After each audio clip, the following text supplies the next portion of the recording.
አንዳንዴ እንደገነት ጠባቂው ሱራፌ ያደርገኛል እኮ በብዙ የጸጋ ስጦታዎች እኮ ነው ማገለግለው። እነ ቢኒያም ናቸው እንጂ ምንም አልቀበል ያሉት በብዙ የጸጋ ስጦታ ነው ገለጠው። የምትገለባበጠው አንድ ሰይፍማ ተቀብለናል። እሱ በጣም ሻርፕ ነው።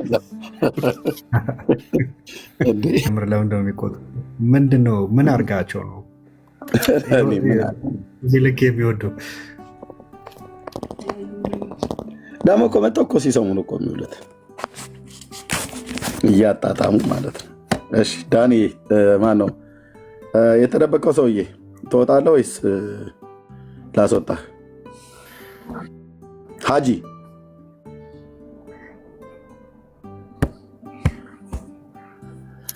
የሚገርም ነገር አንድ ቁጭ ማለት ላይቫችን በፍጹም አያመልጣቸውም። በፍጹም ማለት ነው። በፍጹም ነው የማያመልጣቸው። የራሳቸውን እንኳን አገልጋዮች እንደዚህ የሚከታተሉ አይመስለኝም። ወንድም በፍጹም እንዴ ትንፋሽን ሳይቀር እኮ ነው የሚቀዱት።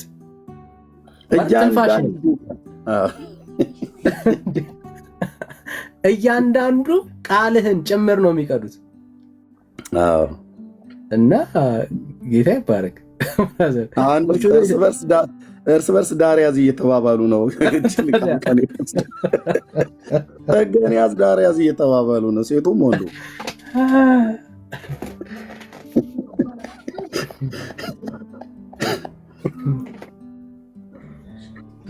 አይዟችሁ ጥሩ ነው። አንድ ቀን ለህይወት ይሆናል። ብራዘር ና ማነህ ኤርሚ፣ ይሄን ስምህን ቀይር ፕሊዝ። ና ኢንቫይት አድርጌያለሁ። ይሄ የከሸፈ ትውልድ አይደለም ማለት ያለብህ፣ የተባረከ ትውልድ ብለህ ቀይረው። ኤርሚ እንዴት ናችሁ? አልሰማ ብዬ እኮ ነው የወጣሁኝ። አንተ እንደዚህ አይነት መልካም ቆንጅዬ ስም ሞክሼን ይዘህ የከሸፈ ትውልድ ነው ስሙን ቀይረው። እሺ እንደምን ሳምንት ብዬ ነው ባለፈው ነግረኛል እኮ ቀይረዋለሁ። የተባረከ ትውልድ በጣም ብዙ አለ። ከፈለክ እኔን በውስጥ አውራኝ፣ ቆንጅዬ ስም እሰጥሃለሁ። ኤርሚያስ ነው ስሜ ይጋራሉ እንጂ። አይ ነው አውቃለሁ። ኤርሚማ መሆንን ስምህን አውቃለሁ፣ ግን የብዕር ስም ከፈለክ ለማለት ፈልጌ ነው። አዎ እሱም ያስፈልገኛል፣ ትምህርትም ያስፈልገኛል። በእርግጥ አሁን እኔ ቅድም ለዳኒ እየጻፍኩለት ነበረ ተወዛግቤ ማለት እኔ የምልህ ሞክሼ ጌታን ምን ያህል ትወደዋለህ? ወይ በዘመኔ ሁሉ እወደዋለሁ እንጂ። ኢየሱስን ትወደዋለህ? እንዲህ በጣም በአካል አሁን ብታገኘው እሱ ወደሚሄድበት ለመሄድ ትከተላለህ? አይገባኝም። ከሱ በአካል ለመቆም አሁን ይገባኛል ብለህ ነው? ለመቆም አይደለም ያልኩህ። እሱም በአካል ብታገኘው ልክ በምድር በነበረበት ጊዜ በምድር ላይ አሁን ቢመጣና ብታገኘው እንደ ምሳሌ ነው የነገርኩህ። ስራህን ትተህ ወይ ነገርህን ትተህ ልትከተለው ትወዳለህ? ከመውደድህ የተነሳ አይመስለኝም። ዝም ብዬ ስጠረጥርህ ስራ የሚበልጥብህ ይመስለኛል። ወንድም ቤቴን ከፍቼ ባየኝ የጠየኳቸው እንዴት ስንቱ ቤተሰቦቼ ጋር እንደተጣለው የሚያየኝ ያየኛል። ታች ያለ ሰው ምናልባት የሚያውቀኝ ሰው ካለ ቤቴን ከፍቼ ስለ ክርስቶስ ጠይቄ አይደለ እንዴ ሙሉ ቤተሰብ የተጣለ። ስለዚህ ምንም ሰው የፈለገውን ይበለኝ ተነስቼ እከተላለሁ ነው ብለህ እያልከኝ ያለው። በአካል ብታገኘው ነው ያልኩህ ኤርሚ። በአካል ብታገኘው እንጂ ለምን አልከተልም? ከእግዚአብሔር በላይ ምን አለ? እስከምን ድረስ ነው የምትከተለው? እስከ ሙት ነው እንዴ? ኦኬ አሁን በአካል ስላላገኘው ነው የማትከተለው? አለ እኮ እኔ ጋር አለ ብዬ ነው ማምን። ግን የእኔ ድክመት እኮ ነው ወደኋላ ያስቀረኝ። ትከተለዋለህ? አሁን ባለበት ሁኔታ ሆነ ባለበት ሁኔታ ሆኜ እንዴት አልከተልም? እከተላለሁ። በተቻለ መንገድ መጽሐፍ ቅዱስ እያነበብኩ ነው። ኦኬ ስትከተለው ከምታደርገው ነገር ምን እያደረክ ነው የምትከተለው? ለምሳሌ ይኸውልህ መጽሐፍ ቅዱስን አነባለሁ፣ ቃሉን እሰማለሁ። ግን እኔ ተግባሬ ስራዬ ነው እኮ ወደኋላ የሚጎትተኝ። ያንተና የእኛን የሰው ልጆችን ታሪክ ቶ ድካም ምናምን ነገር ብሎ የሚለውን ቶ ኤርሚ ምን እያደረክ ነው የምትከተለው? ወይ ደግሞ እሱን ለመከተል ምን እያደረክ ነው? ኦኬ መጽሐፍ ቅዱስ እያነበብክ ነው። ኢትስ ወንደርፉል። ሌላስ? ኤርሚ ይኸውልህ እኔ አሁን ኦርቶዶክስ ነኝ፣ ገብቶሃል? ኦርቶዶክስ ነኝ ሃይማኖቴና ብዙ ያልተመለሰልኝ ጥያቄ አለ። እነዛ ነገሮችን ተመልሼ ነው ከዛ በኋላ በትክክለኛው መንገድ መሄድ የምፈልገው። አሁን በኦርቶዶክስ ትምህርት እንዳልኩ አሁን ነገረ ማርያምን በምታስተምሩበት ሰዓት ላይ የማርያም ምስጋና ምናምን ነገር መጽሐፍ ቅዱስ ላይ የለም። እንደዚህ አይነት ትምህርቶች ምናምን ነገር እየገቡ ፈትሻሉ። ጀስት አሁን በሁለት ሃይማኖት ውስጥ ሆነ መቼም አትሄድም። አንድ ሃይማኖት ትመርጣለህ። እኔ እግዚአብሔር በእናንተም ዘንድ ስለ እግዚአብሔር ቃል እየተወራ ነው፣ በኦርቶዶክሳውያን ዘንድ ደግሞ ስለ እግዚአብሔር ቃል ይወራል። ጀስት ደግሞ ተጨምሮ ቆይ ኤርሚ አሁን አንተ ፔንቴ ጋር ምን ይወራል፣ ኦርቶዶክስ ጋር ምን ይወራል አይደለም ብሎ የሚለው ማየት አለብህ። ቀድሜ የጠየኩት ጥያቄ በጣም ወሳኝ ጥያቄ ነው። አሁን ባለህበት የኦርቶዶክስ እምነት ተከታይ እንደሆን ካውቃለሁ። ኦኬ ጥሩ አድማጭ ነህ፣ ጥሩ ጠያቂ ነህ። የሆነ ሰርች እያረካው ነው ያለ ነገር አለ። ከዚህ ቤትም እኔ ጋር መተደጋግመህ ጠይቀሃል። አንዳንድ ጊዜ አንተም ጋር እንደዚህ ስክሮል ሳረጋ ያለው ከተወሰኑ ሰዎች ጋር እንደዚህ ስታወሩ ጥሩ ነው። መወያየት ወይ ደግሞ መነጋገር ጥሩ ነው። የሆነ ነገር አንድ ያልደረስክበት ልታውቀው የሚገባ እውነት እንዳለ ተረድተሃል። ያንን እውነት ለማግኘት ግን ያንን እውነት ለመረዳት ግን እያሰስክ ነው ያለው፣ እየጠየቅ ነው ያለው። ጥሩ ነው። ይህን ጥያቄን ይዘህ መልሱን የምታገኘው አሁን ቅድም ጌታ የምታገኘው በአካል ትከተለዋለህ ብዬ ስልህ አዎ ብለህ እንዳልከው አሁን በአካል ስላላገኘኸው ነው ወይም አትከተለው ብዬ ስልህ ነው ባለሁበት እምነት እየተከተልኩት ነው ብለህ አልከኝ።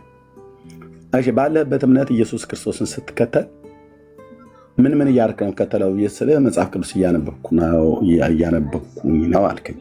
ኦኬ ጥሩ። አሁን ባለ መረዳት ኢየሱስ ክርስቶስን እየተከተልክ እንደሆነ ነው የሚገባህ የምትረዳው ማለት ነው። ኦኬ በማወቅህም ላይ ባለማወቅህም ላይ አልፈርድብህም። አሁን በሁለቱ በእኛ በወንጌላውያን አማኞችና በኦርቶዶክሳውያን መካከል ደግሞ ያለ አስተምሮና የመጽሐፍ ቅዱስ እውነት ላይ ማን ነው እውነት የቆመው? ማን ነው እውነትን እያስተማረ ያለው? ማን ነው እንደ እግዚአብሔር ቃል የሚናገረው? ማን ነው እንደ እግዚአብሔር ቃል የማይናገረው ብሎ የሚለው እያያ ነው፣ እየሰማ ነው። አሁን ነገረ ማርያም የሚባለው ላይ ጥያቄ አለ። እስኪ ለምሳሌ አሁን ከነገረ ማርያም ላይ ካለው ጥያቄ የሚሆንብህ እኛ የማናስተምረው ኦርቶዶክሳውያን የሚያስተምሩት ነገር ግን መጽሐፍ ቅዱሳዊ የሆነውን ነው የምትነግረኝ። መጽሐፍ ቅዱሳዊ የሆነውን ነው።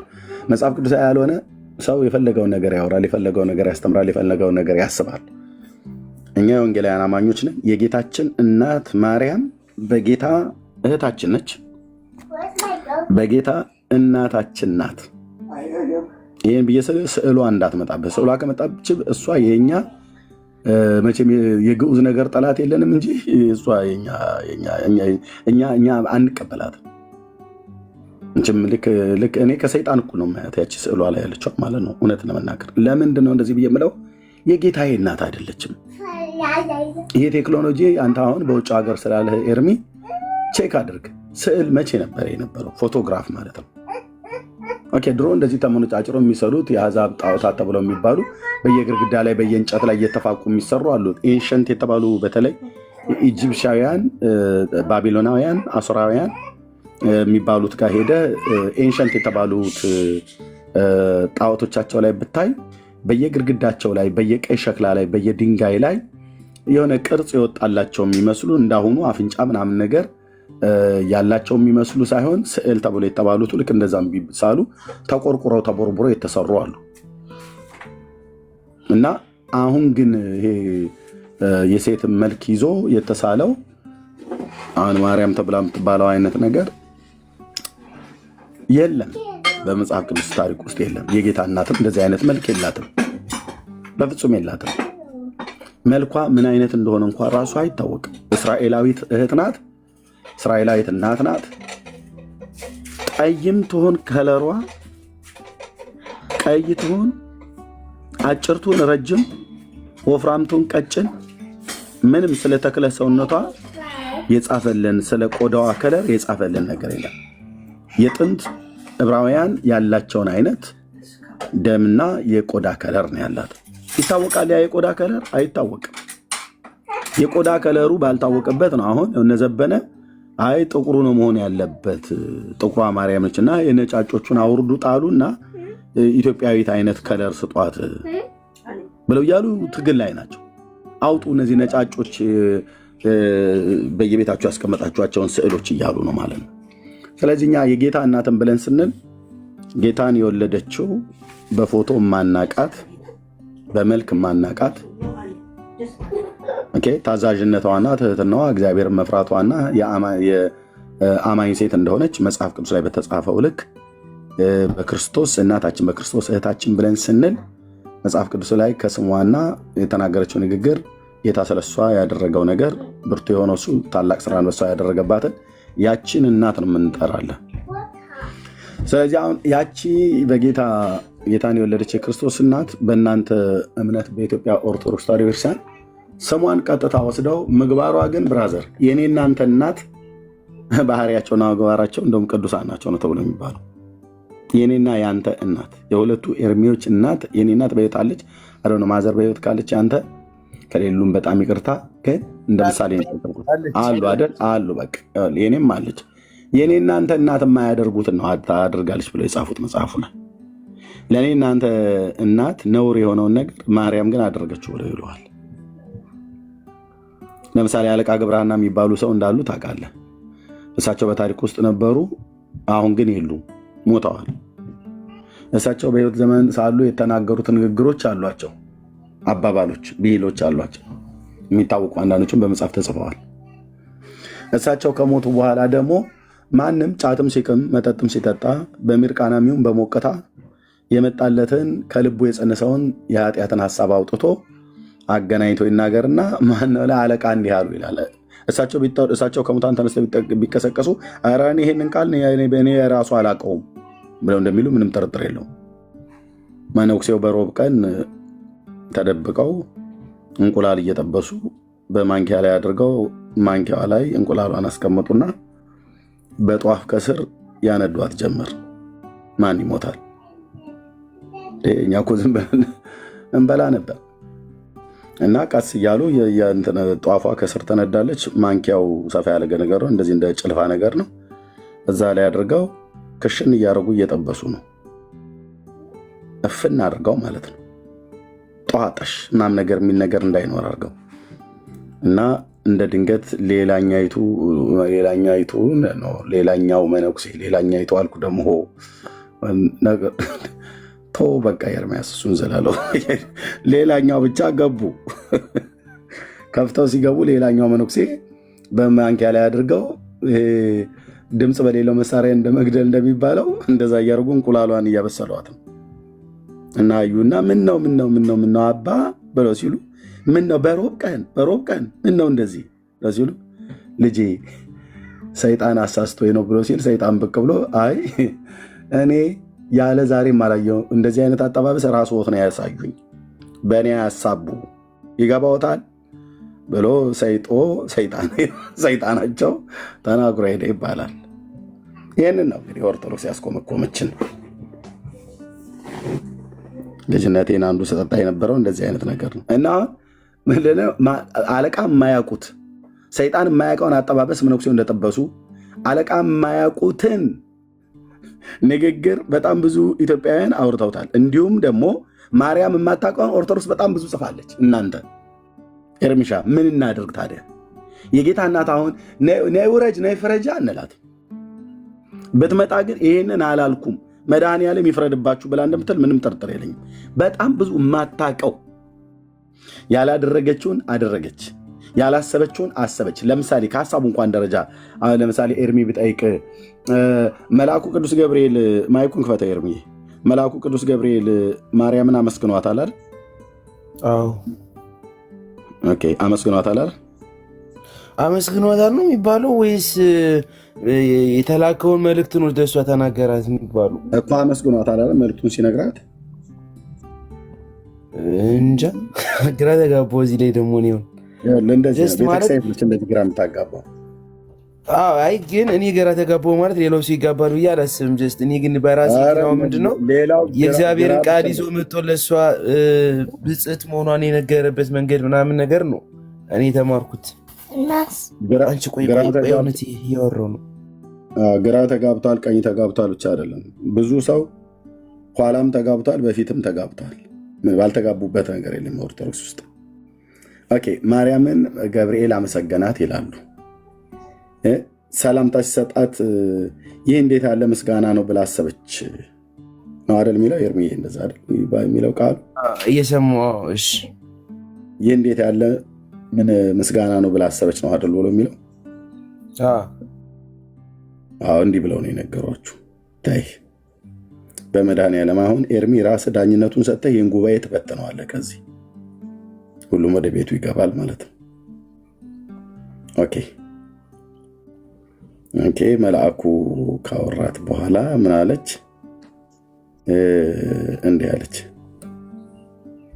ይህ እንዴት ያለ ምስጋና ነው ብላ አሰብ ይችላል። ወንድምነት ትልቁ ላይ አድርገ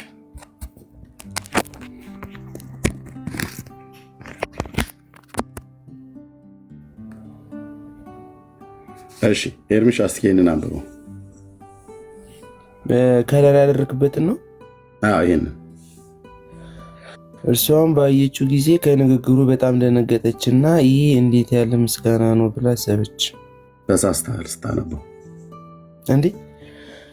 እርሷም ባየችው ጊዜ ከንግግሩ በጣም ደነገጠችና ይህ እንዴት ያለ ሰላምታ ነው ብላ አሰበች። ተሳስተሃል እኮ ነው ያልኩህ። ደግመህ አንበብከው። ተሳስተሃል እንዴ ኤርሚያስ፣ አወዛገብከኝ። እንዴ ልክ ነኝ እኮ። እርሷም ይላል፣ እርሷም ባየችው ጊዜ ከንግግሩ በጣም ደነገጠችና ይህ እንዴት ያለ ሰላምታ ነው ብላ አሰበች። ቅድም ይህ እንዴት ያለ ምስጋና ነው ብላ አሰበች ብላለች ብዬ ስላ አልከኝ አይደል? አው ቅድም አሁን ይኸው እያነበብኩት ነው። እሱ አሁን የምን መጽሐፍ ነው እሱ? እንዴ ሉቃስ ነው። የሉቃስ ወንጌል ነው። የትኛው ነው ታዲያ አሁን ትክክል? እንዴት ያለ ምስጋና ነው ብላ አሰበች ብሎ የሚለው ነው? እንዴት ያለ ሰላምታ ነው ብላ አሰበች ብሎ የሚለው ትክክል? ሁለቱንም ብላለች ብለኸኛል። እንግዲህ ከመጽሐፍ ቅዱስ ላይ ይሄ ካለ ሰላምታ ነው ማለት ነው። እነሱ የሚያስተምሩት ደግሞ እንዲህ አይነት ምስጋና ነው ብሎ ከተባለ ጀስት እንግዲህ ይሄኛው ነው ትክክለኛ። ስለዚህ ኦርቶዶክስ እያሳሳተች ነው ማለት ነው። እኔ ምን ወቄ? እኔ ግን አንድ ጥያቄ አንድ ብቻ ነው ያለኝ። ቆይ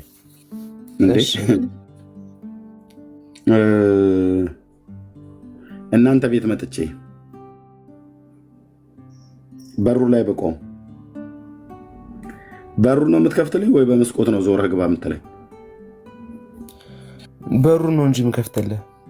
አንተ በሩን ከፍተህልኝ ና በዚህ በበሩ በኩል ግባ ብለህ እያልከኝ ጎረቤት ብቅ ብሎ ግድ የለም እሱ ቤት እኮ ለመግባት በር ብቻ መጠቀም አይጠበቅብህም። ጎረቤቴን አውቀዋለሁ ከድሮ ጀምሮ በመስኮትም በኩል ዘለህ ግባ ብሎ ቢለኝ ጎረቤትህ የጎረቤትን ድምፅ የአንተን ድምፅ ኢግኖር አድርጌ የጎረቤትን ድምፅ ሰምቼ በመስኮት በኩል በመጣ ታስገባኛለህ?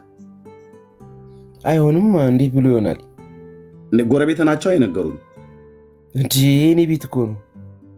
ያንተ ቤት ነው። ጎረቤትን ግን ያውቃሉ።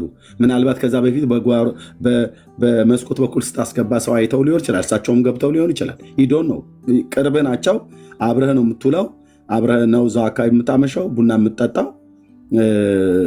ትገባለህ በዛ በሩ ምንም ችግር ከሌለበት ለምን በመስኮት ይገባል? ከመጀመሪያው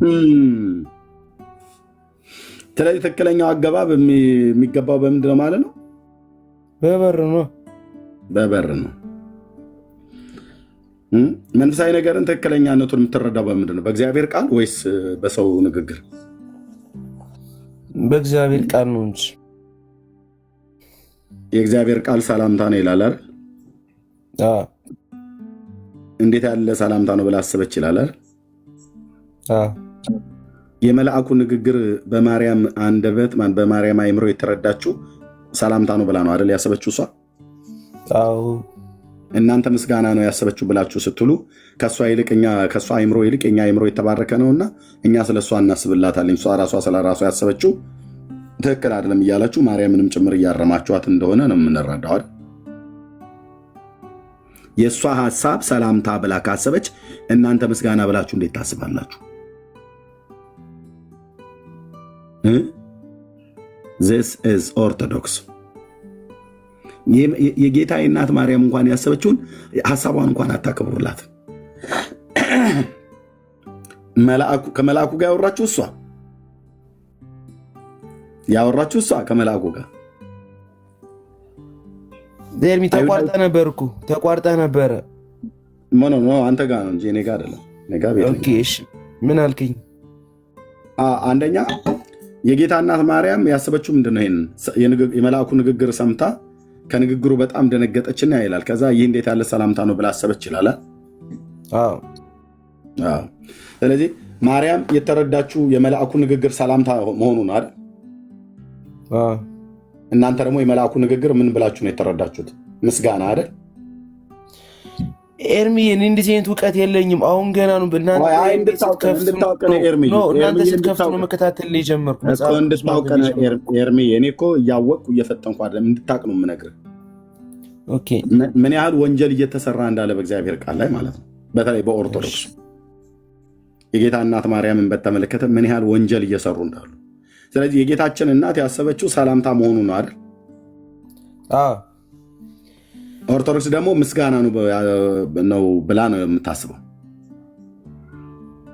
ተናጋሪ ከመልአኩ ጋር የተነጋገረችው የማርያም ሀሳብ ነው ትክክል ወይስ ከመልአኩ ጋር ያልተነጋገረች ቤተክርስቲያን የሆነች ኦርቶዶክስ የምትለው ነው ትክክል? የእመቤታችን ነው እንጂ ትክክል። ስለዚህ ሰላምታ ነው ብላ ያለችው ማለት ነው። ስለዚህ ገብርኤል ማርያምን አመስግኗታል። ሰላምታን የሰጣት እንጂ አመስግኗታል አላመሰገነ ማለት ነው በመጽሐፉ። በቃ ቴንክ ዩ ኤርሚ። በቃ እውነቱ ይሄ ነው። እሺ አሁንም በኦርቶዶክስ ይህን ለማረጋገጥ በዚህም ትላለች። እዚህ ጋር ምስጋና ብሎ ያልተጻፈውን ለህዝቡ ያስቱና ከዛ እመቤታችን ማርያም ሆይ ብሎ የሚለውን ጸሎት ታውቀዋለህ? ጸሎት ብላ የምትለው ኦርቶዶክስ እኔ አላውቀውም። እመቤታችን ቅድስት ድንግል ማርያም ሆይ ጸሎቱ ነው አባታችን ብለን ከዛ ቀጣይ የምንጨምረው ቀጥሎ ያለውን እስኪ በለው ትንሽ። ከዛ በኋላ ያለውን እመቤታችን ቅድስት ድንግል ማርያም በመልአኩ በቅዱስ ገብርኤል ሰላምታ ሰላም እንልሻለን። በማን ሰላምታ ሰላም እንልሻለን? በቅዱስ ገብርኤል ሰላምታ በቅዱስ ገብርኤል ሰላምታ ሰላም እንልሻለን አይደል? እዚህ ምስጋና ትላላችሁ። ሰላምታን ተሰርዙና ምስጋና ብላችሁ ድርቅ ትላላችሁ። ከዛ እንደገና ደግሞ እዛ ጸሎቱ ላይ ደግሞ ትሄዱና በቅዱስ ገብርኤል ምስጋና እናመሰግንሻለን ነበራ ማለት ያለበት ግን ከየት ታመጡት? የለም የተጻፈ ምስጋና የኦርቶዶክስ ልብ ወለድ ወሬ ናት።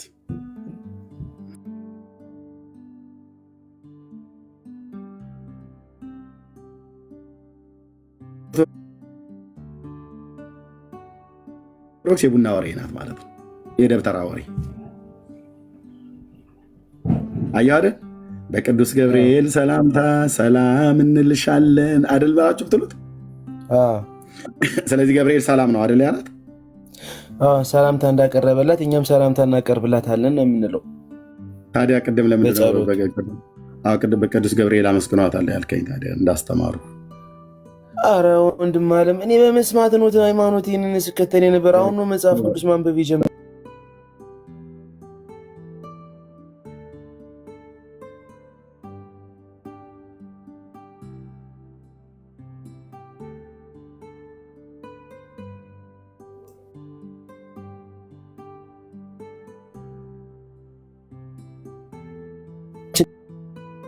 ማማልዳ ትውልዱን ዓለሙን የምታድን ከሆነ ያለ ማርያም አማላጅነት ዓለም አይድንም እያሉ የባልቴት ወሬ። ስለዚህ የኢየሱስ ክርስቶስ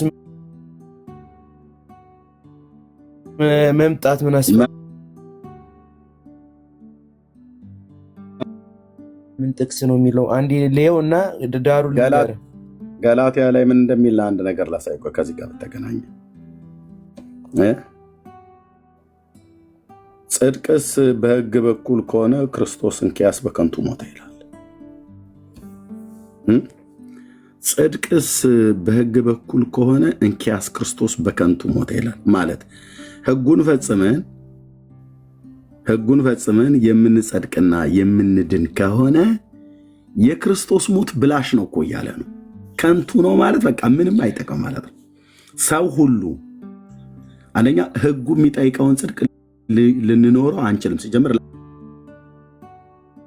ለአሕዛብ አልተሰጠም ህጉ። የህግ መሰጠት ለእስራኤል ነው ብሎ የሚለው በሮሜ መልክ መጽሐፍ ምዕራፍ 9 ላይ ኦኬ። ህጉን ሲሰጥ እግዚአብሔር የሰጠ አለ። አንበበለ ኤርሚዬ የኔ ይሰማል ያልኩ ተሰምተዋል። አንድ እግዚአብሔር አለና የሚለው ነው ለእኔ መልስ የሆነልኝ ብዬ ልንገር ብዬ ነው። አንድ እግዚአብሔር አለና የሚለው እሱ ቢያንስ እሱ እግዚአብሔር በመካከለኛ መሆኑ ምን የገለጸበት መንገድ መጽሐፍ ቅዱስ ላይ አንደኛ ጢሞቴዎስ ላይ ማለት ነው። እሱም መልስ ሆኖልኛል ብዬ አስቤያለሁ። ግን ብዙ ትምህርት ያስፈልገኛል። ኤኒዌይስ መማሩ ነው የምፈልገው ከምንም በላይ። ቢንዬ በባለፈው ዕለት ስለገለጽክልኝ ስለ ሚስጥረ ሥላሴ ባለው መንገድ ላይ በጣም አመሰግናለሁ። በደንብ አስተምረኛል። አመሰግናለሁ ለማለት ነው። ጀስት ኤርሚታ አስተምሩ፣ እኔ እማራለሁ፣ በውስጥ ማወራለሁ ብዬ አስባለሁ። ፕሊስ በውስጥ አገኘኝ። ካናዳ ነኝ ያሉት ነግሬያለሁኝ። የሆነ ጊዜ ነግረኸኛል። ካናዳ ሶሪ በስተት ነካውብህ። እኔ ነኝ። ችግር የለም። በውስጥ አወራለሁ። ያለውን ትምህርት እማራለሁ። ፎሎ ባክ መልሼ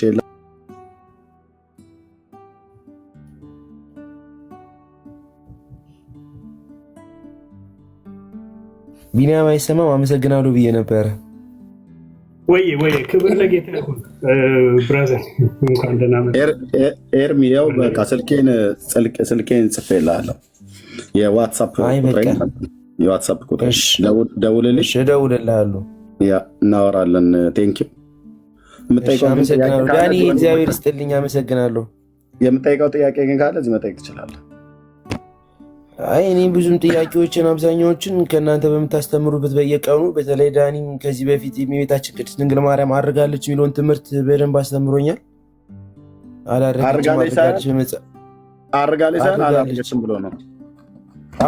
ያው አድርጋለች አላረገች የሚለውን ጥያቄ ጠይቄው ነበረ፣ መልሶልኛል ዳኒ። ባለፈው ለተካይ ቤቱ ገብቼ እንዳላረገች ነው ነገር ክርክርም እንዳለው ነው በሐዋርያቶች ደረጃ ሲነግረኝ ነበረ። ያው ትምህርት ያስፈልገኛል። ትምህርት ልማር በደንብ መጠየቅ ያለብኝ ጥያቄዎችም አሉ። ጠይቃለሁ በውስጥ። አመሰግናለሁ በጣም። ኮንታክት አድርጋኝ። በቃ ያው ጽፌልሃለሁ። ተባረክ። ቻት አንዷ መጣለች ጎረቤቷ ሩታ ነች። ሩታ ጋር በአካል እንተዋወቃለን። ለካ አንዴ ያስተዋወቀችን አንተን ነው። እሺ አመሰግናለሁ። ለማንኛውም ለሁሉም ነገር እግዚአብሔር ያክብርልኝ። ተባረክ። ጌታ ኢየሱስ ይወዳል። ጌታን ተቀበል። ጌታን ለመቀበል ወስን። ጌታን መቀበል ማለት በእሱ ትምህርት ለመኖር ህይወትህን ለእሱ ለመስጠት መወሰን ማለት ነው።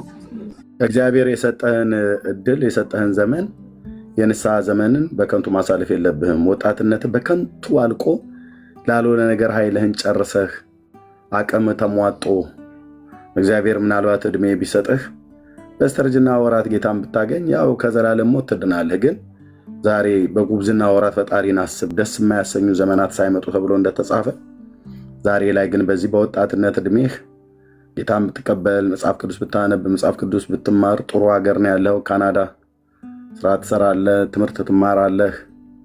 ቴዎሎጂ ትምህርት ቤት ገብተህ መጽሐፍ ቅዱስንም ትምህርት ብትማር ነገ ለትውልድ ሁሉ የምትጠቅም ለእግዚአብሔር የእግዚአብሔር አገልጋይ ሆነ ትውልድን ሁሉ ወደ እግዚአብሔር ጽድቅ የምትመልስ ትሆናለህ ብራዘር።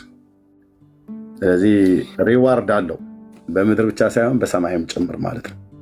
እግዚአብሔርን አገልግሎ ማለፍ በዚህ ምድር ላይ የመሰለ ክብር ነገር የለም። የትኛውን ቦታ ላይ ብትሄድ ተናግረህ የማያሳፍር እግዚአብሔር ብቻ ነው እና ጌታን ለመቀበል ጌታን ለመከተል ወስን። እናወራለን። ጥያቄ ካለ ግዴታ አይደለም። ለፍቅሩ ተሸነፍ። በቃ ኢየሱስን የመሰለ ማንም የለም። ኤርሚ ለእኔም ለአንተም ለዚህም ትውልድ ማንም እኮ የለም አልኩ። በላይ በሰማይ በታች በምድር በሰው ልጆች ታሪክ ውስጥ ዓለም ከተፈጠረ ጊዜ ጀምሮ ስንት ህዝብ ተወልዶ ስንት ህዝብ እንደሞተ ኃያላን የተባሉ ወደ መቃብር በታች ገብተዋል። ላይመለሱ ታሪካቸው ተረስቷል። ከዚህ ፕላኔት ላይ መታሰቢያቸው ለዘላለም ነው የጠፋው። ሂትለር በለው ሞሶሎኒ፣ ማህተመ ጋንዲ፣ ዋቴቨር የምትላቸው ምድርን አንቀጥቅጠው ገዙ የተባሉ ቄሳር የለ ፈርዖን፣ ማን የለ ማን፣ ሁሉም ከመቃብር በታች ከሞት በታች ተዘግተዋል። ሞት ይዘው ዘንድ ግን ያልቻለ የዳዊት ልጅ የእግዚአብሔር ልጅ ኢየሱስ አዳኙ ብቻ የሞትን ኃይል አጥፍቶ ተነስቷል። ሞትን ያሸነፈ ጌታ ሰማያትና ምድር በውስጥ ያሉትን ፍጥረታት የፈጠረ አምላክ እሱን ተከተሉ እሱን ተቀበሉ ብሎ ለማለት ሰውን ሊለምነው አይገባም። ግን ያው ሰው በጣም የሰው ልብ እጅግ ክፉ ነው ተብሎ እንደተጻፈ አምላኩን ለመከተል አምላክህን ተከተል፣ አምላክህን እመነው፣ አምላክህ ላይ እምነትህን በሱ ላይ ጣል ብሎ ለማለት ሰው ነው እየተመከረ ያለው። ተመክሮ እንደተሞኘ የሆነ በቃ የሆነ ነዝንዘ ነው ኢየሱስ ክርስቶስን ና ተከተል ና ተቀበለው ሕይወት ይሆናል ተብሎ ሲባል የሆነ አንዳች ነገር ነዝንዘን ወደሆነ መጥፎ ነገር ውስጥ እንደምንከተው አድርገው ሰዎች ስላሉ ጌታን ለመቀበል ቢገባን በሰዎች ተለምነን ሳይሆን ራሳችን ለምነን ነበር ጌታን የምንቀበለው። ስላላወቅነው ግን ያው ጳውሎስም እንለምናችኋለን አላቸው። በክርስቶስ ኢየሱስ ከእግዚአብሔር ጋር ታረቁ ብለን እንለምናችኋለን አላቸው። እኛም ይኸው ሰዎች እንለምናለን። ወንድምነት እዚህ ቅድም ሲናገር ሰምተዋል። ግዴላችሁም በሕይወታችሁ ላይ አትቀልዱ የተባለ ሲባል በጣም ብዙዎች ተደብቃችሁ ትሰማላችሁ። እዚህ ጋር 470 ሰው ምናምን ነገሮች አይደለም በሺዎች የሚቆጠሩ ቢሃይንድ ባይሆነው ይሰማሉ።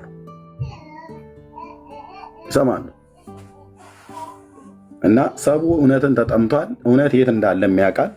ለጥቂት ጊዜ ፍሪ ያሉ እኮ ጠፉ እኮ የሉም። እኛ ስንመጣ ኢየሱስን ወንጌልን ለመስበክ እንጂ የመጣ ነው ከኦርቶዶክሳውያን ጋር እንከራከራለን ብለን አይደለም ቲክቶክ ላይ ወጣው ነው። ኦርቶዶክሳውያኑ ግን የወጡት እኛ ጋር ሊከራከሩ ነበር። የተወሰኑ ወራትን የተወሰኑ ጊዜ ተከራከሩ። አሁን ግን ጠፉ የሉም። ሁሉም ጥግጥጉን የያዘ ምክንያት ውስጥ ጥሪ የለውም። እግዚአብሔር ጸጋውን አልሰጣቸውም እንዲያስተምሩ እንዲሰብኩ። የእግዚአብሔር ሀልዎት ከእነሱ ጋር የለም። በቃ ማሹ ወደ ጌም ጫወታው ገባ። ከዛ አላዋጣው ብሎ ሲል ወደ ሌላ ቢዝነስ ወራለ ብራዘር። እና እኛ ግን በዓላማ ጴንጤ ሲባል በዓላማ ነው የእሱን በጎነት ልንናገር የተመረጥን ትውልድ፣ የንጉሥ ካህናት፣ ቅዱስ ሕዝብ ነን፣ ለርስቱ የተለየን ወገን። አዳኝነቱን እንናገራለን። ማንን አዳነ ተብሎ ቢባል ኢየሱስ ዳንኤል ምናምን ነገር ብሎ አይጀምርም። ራሱን ዳንኤልን አድኖታል። ማንን አድኖ ነው ኢየሱስ ያድናል ብለህ የምትለው? ኤርሚያስ ሁሉ ቀን እየወጣ ብለህ የሆኑ ሴትዮዋም ትዝ ይሉኛል ስማቸውን አልመጣልኝ ብሎ ያለኝ ብዬ የሆኑ ሴትዮ የሆነ ሽማግሌ ለማስታወስ ወደኋላ አልሄድም። ይኸው የምሕረቱ ሰርቶ ማሳያ የሆነ ኤርሚያስን አድኖት ነው። እያንዳንዱ ተናገር ብዬ ብል ከላይ እስከታች ያሉት ከእህቶች እስከ ወንድሞች ያዳናቸውን ጌታ በጎነቱ ልንናገር ነው የመጣ ነው፣ ልንመሰክር የመጣ ነው። ይሄ በሕይወት ዘመኔ ሁሉ አንደበቴ መናገር አቅቶት እስከሚዘጋ ድረስ የምናገረው እውነት ነው። እንዲህ አንዳንድ ቦታ ላይ እንዲህ ሰርግ ቦታ ላይ እንኳን ሲሰው በሰላም ይቀመጥበት ምናምን ነገር እኮ ብለው ይላሉ። ይወራል። ኢየሱስ እኮ ነው ቢሆን ሰርግ ቦታ ላይ በቃ አፋ አያርፍም። የሆነ ነገር እንኳን በቃ አንዳንድ ጊዜ እንትን ምናምን ነገር የለም። ለሰርግም ቦታ ላይ ይወራል፣ ሐዘንም ቦታ ላይ ይወራል። ኢየሱስ ይወድሃል ወንድሜ ተብሎ ይወራል። ኢየሱስ ስለሚወድህ ለበደልና ለኃጢአት ቀራንዮ ኮረብታ ላይ ቅጣትህን ተቀጣለህ፣ ሞትህን ሞተልህ። በእርሱ ብታምን ንስሐና የኃጢአት ይቅርታን አግኝተህ የእግዚአብሔር ልጅ ተብለህ ትጠራለህ። ስምህ በሕይወት መጽሐፍ ይጻፋል። በደል ኃጢአትን በፈሰሰ ቅዱስ ደሙ ያጥብሃል፣ ልጁ ያድርግሃል ተብሎ ሰርግ ቤት ይነገራል። ኧረ ኤርሚያስ እስቲ አንዳንዴ ኧረ እባካችሁ ቦታ ምረጡ ብሎ ነገር የለም ብራዘር። ሌላውን ሰው ሊረብሽ በማይችል አይነት ሁኔታ አጠገብ ያለውን ሰው እንድናገር የሚከለክለኝ ሕግ የለም። ሐዘን ቦታ ቢሆን በቃ አንዳንዴ ሐዘን ቦታ ላይ ሄዶ ብራዘር አደገኛ የወንጌል ስብከት ይቀልጣል አልኩ። በቃ መሰበክ አለበት። ያልሞተውን ሰው ለማጽናናት ሄጄ ካርታ እየተጫወቱ በካርታ መጫወት አይደለም ማጽናን ነው። የርኅራኄ አምላክ የመጽናናት ሁሉ ጌታ የሆነ መጽናናት እንዲሰጠው ጠይቄ ያ የሞተው ሰውዬ ጌታን ሳያገኝ ሞተው ከሆነ ሲኦል ነው የገባው።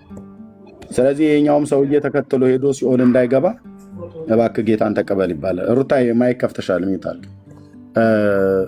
ጌታን ተቀበል ተብሎ ይባላል። ስለዚህ ኤርሚ ጌታን ለመቀበል ልብህን አዘጋጅ። ጌታ ኢየሱስ ይወዳል። አይኖ እውነትን የምትፈልግ ወንድም እንደሆን ካይቻለሁ። ሌሎች ምናልባት ከዚህ ስትወጣ በውስጥ አውራን እንዴት የእናትን አባትን ሃይማኖት ምናምን ነገር ብለው ሊሉ የሚችሉ ሰዎች አሉ። ከፈለክም ዌልካም በላቸው፣ ከፈለክም ዌልካም አትበላቸው። ግን ለአንተ የሚያስፈልግህ ኢየሱስ ነው።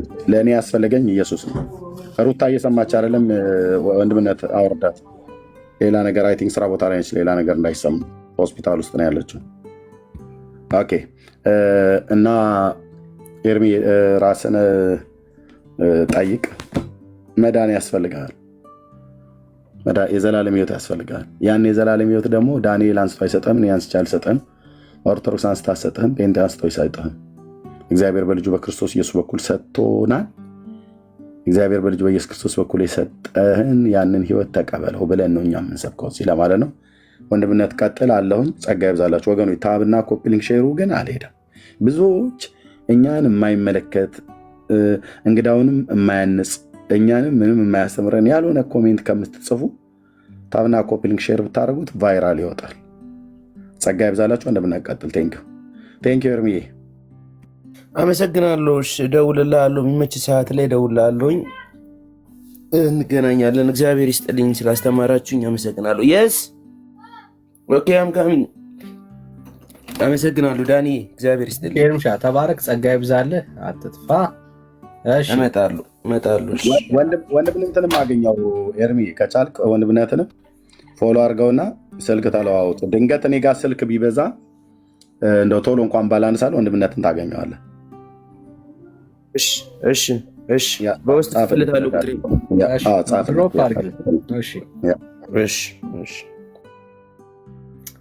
ቴንክ ዩ እግዚአብሔር ነው። እግዚአብሔር እናመሰግናለን። ግን በስራ ላይ እንዳለ ለአንዳንዶች መንፈሳዊ መደንዘዝ ውስጥ መንፈሳዊ ድንዛዜ ውስጥ ላሉ ሰዎች የማንቂያ ደውል እግዚአብሔር ሲልክ የምናይበት አንድ ቪዲዮ ላሰማችሁ። ያው እግዚአብሔር ስትደነዝዝ አንዳንዴ ሰዎችን ይልክልሃልና መንቃት እንዲሆንልህ ማለት ነው። መንቃት እንዲሆንልህ። እስቲ ይህን ቪዲዮ ስሙት።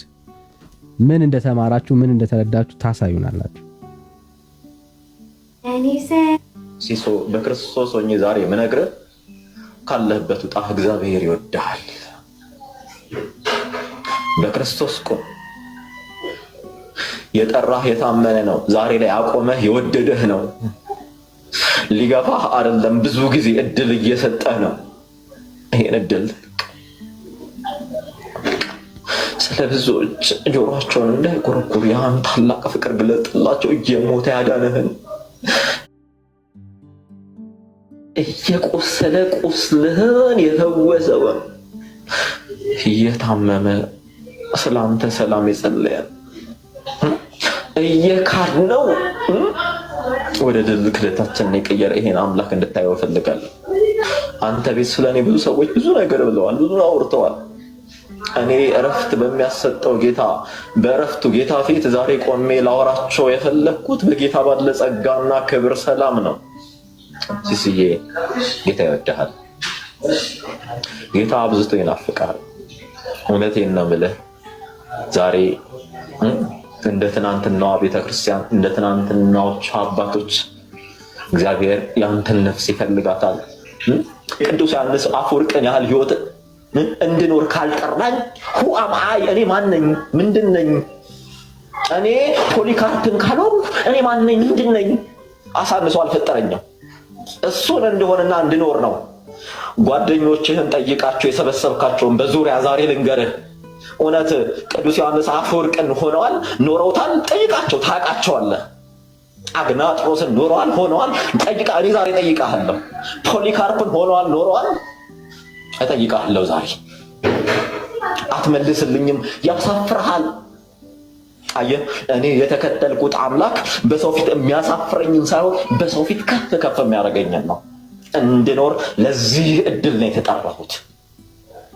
እውነቱን ልንገርህ፣ ለዚህ እድልና ኃላፊነት ነው የተጠራኸው ወንድሜ። ትናንትና አንተው ክርስትና ትናንትን መኖር ሳይሆን ዛሬን እንደ አዲስ መጀመር፣ ዛሬን አዲስ ሆኖ መሰራት ነው። ዛሬን አዲስ ሆኖ መኖር ነው። እባክህ እጅ ለእጅ ተያይዘን ወደ ታጨለን ወደ ክርስቶስ መንግስት እንሂድ። ሲሶ በክርስቶስ ሆኜ ዛሬ የምነግርህ ካለህበት ውጣ፣ እግዚአብሔር ይወድሃል። በክርስቶስ ቁም። የጠራህ የታመነ ነው። ዛሬ ላይ አቆመህ የወደደህ ነው። ሊገፋህ አይደለም፣ ብዙ ጊዜ እድል እየሰጠህ ነው። ይሄን እድል ስለ ብዙዎች ዋው ዋው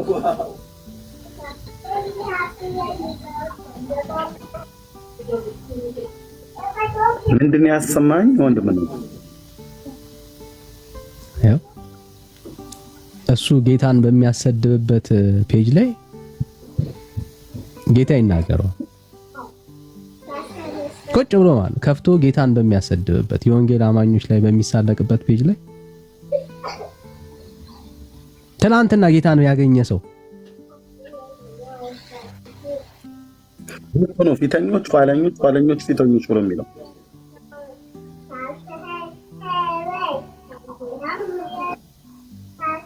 ይደገምልን እያሉ ነው። እሺ ወንድም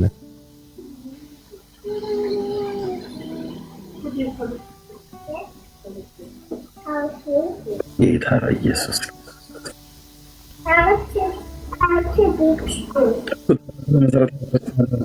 የሚችለው እድሜ ትናንትና ዓለማዊ ነው ብሎ ያለው እግዚአብሔር አንጽቶት ቀድሶት አምጥቶት ዘመናዊ ኪችን ካቢኔት እንዲኖራችሁ የምትፈልጉ ከሆነ ይህንን አንቺ የኪችኑን የላይኛውን ክፍል እፈሩ። አንዳንድ ፔንቴዎች እናንተ አሁን ዛሬ በጌታ ቤት ኖራችሁ ገና ከዚህ በኋላ ከ3 ዓመት ከ4 ዓመት በኋላ ጌታን የሚቀበሉ ሰዎች መጥተው ለእናንተ ወንጌል ይነግሯቸዋል። እግዚአብሔር ይባርክ ወንድሜ ሰሙ። ቀጥሎ ወንድምና ቴንክ ሲሶ በክርስቶስ ሆኜ ዛሬ የምነግርህ ካለህበት ውጣ፣ እግዚአብሔር ይወድሃል። በክርስቶስ ቁም። የጠራህ የታመነ ነው። ዛሬ ላይ አቆመህ የወደደህ ነው። ሊገፋህ አይደለም፣ ብዙ ጊዜ እድል እየሰጠህ ነው። ይሄን እድል ስለ ብዙዎች ጆሮአቸውን እንዳይኮረኩር ያን ታላቅ ፍቅር ግለጥላቸው። እየሞተ ያዳነህን፣ እየቆሰለ ቁስልህን የፈወሰውን፣ እየታመመ ስላንተ ሰላም የጸለየ እየካድነው ወደ ድል ክህደታችንን የቀየረ ይሄን አምላክ እንድታየው እፈልጋለሁ። አንተ ቤት ስለኔ ብዙ ሰዎች ብዙ ነገር ብለዋል፣ ብዙ አውርተዋል። እኔ እረፍት በሚያሰጠው ጌታ በእረፍቱ ጌታ ፊት ዛሬ ቆሜ ላወራቸው የፈለግኩት በጌታ ባለ ጸጋና ክብር ሰላም ነው።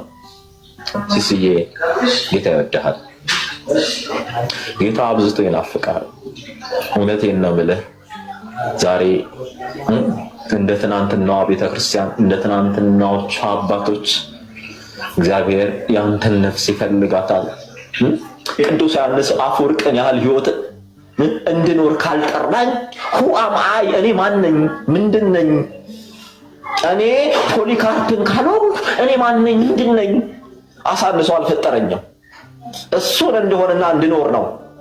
ጓደኞችህን ጠይቃቸው፣ የሰበሰብካቸውን በዙሪያ ዛሬ ልንገርህ፣ እውነት ቅዱስ ዮሐንስ አፈወርቅን ሆነዋል? ኖረውታል? ጠይቃቸው፣ ታውቃቸዋለህ። አግናጥሮስን ኖረዋል? ሆነዋል? ጠይቃ። እኔ ዛሬ ጠይቃለሁ። ፖሊካርፕን ሆነዋል? ኖረዋል? እጠይቃለሁ ዛሬ። አትመልስልኝም፣ ያሳፍርሃል። አየህ፣ እኔ የተከተልኩት አምላክ በሰው ፊት የሚያሳፍረኝን ሳይሆን በሰው ፊት ከፍ ከፍ የሚያደርገኝን ነው። እንድኖር ለዚህ እድል ነው የተጠራሁት። እውነቱን ልንገርህ፣ ለዚህ እድልና ኃላፊነት ነው የተጠራኸው ወንድሜ። ትናንትና አንተው ክርስትና ትናንትን መኖር ሳይሆን ዛሬን እንደ አዲስ መጀመር ነው። ዛሬን አዲስ ሆኖ መሰራት ነው። ዛሬን አዲስ ሆኖ መኖር ነው።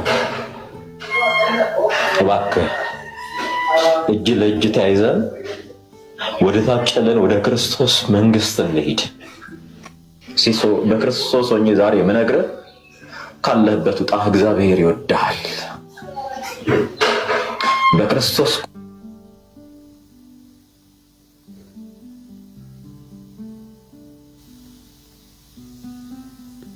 አይሆን አይ በቃ ይፈሩ። እግዚአብሔር ሊያሳፍር እኮ አልኩ። ታናናሾችን ያስነሳል በታላላቆች ላይ። እግዚአብሔር ሊያሳፍር ኋለኞችን ያስነሳል በፊተኞች ላይ።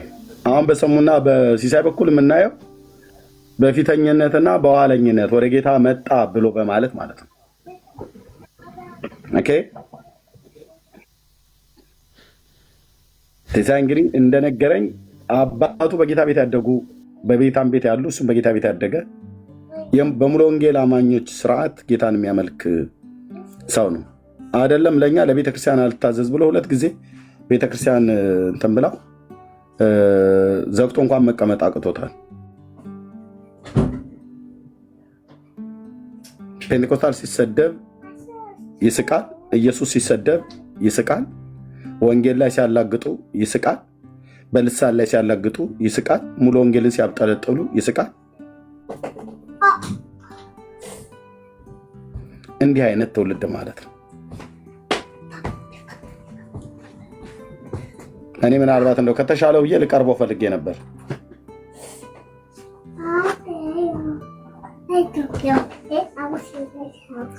እና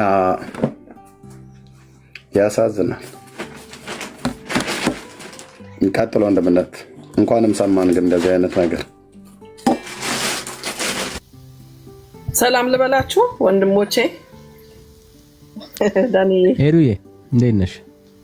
ሰላም ለዚህ ቤት ይሁን። ሰላም ሰላም። እንግዲህ ዛሬ ቤት ነኝና እድል አግኝቼ እንደውም መጀመሪያ ነበር የገባሁት ዳኒዬ ቢዚ ሆኜ ነው እንጂ እንዴት ናችሁ? ሰላም ለዚህ ጉባኤ ይሁን።